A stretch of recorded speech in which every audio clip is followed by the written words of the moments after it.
getting ugly out there, and the left is getting incredibly violent and confrontational. They've always been that way, you know, if you remember the riots in the 1960s, and many of you don't.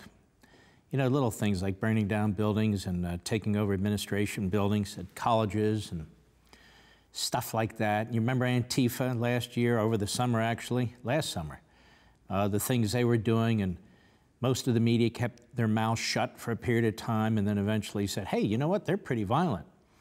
And of course, the hardcore communist left has always been violent. So this is in their DNA, this is in their veins, while they run around and pretend they're for peace.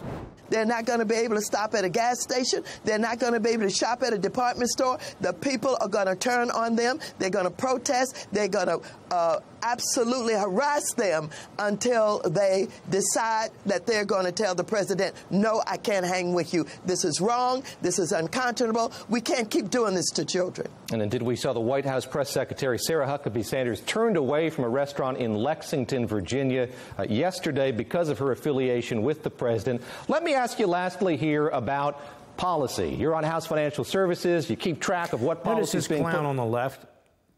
He's like a robot, isn't he?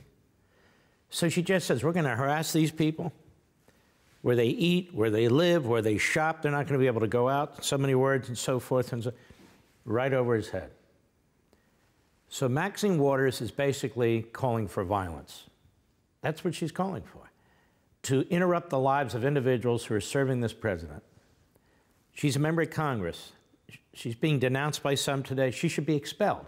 The dictators of the world, that's who he's looking to be friends with because he's just like them, and he wants to be just like them. Really? I thought it was Obama who was carrying favor with the Castro boys and with the Islamo-Nazi regime in Tehran, and was leaning over to the then president of Russia saying, we'll work things out after the election, and sold out to the Red Chinese, and on and on and on. I thought it was Obama who was legislating from the Oval Office with executive fiats like a dictator.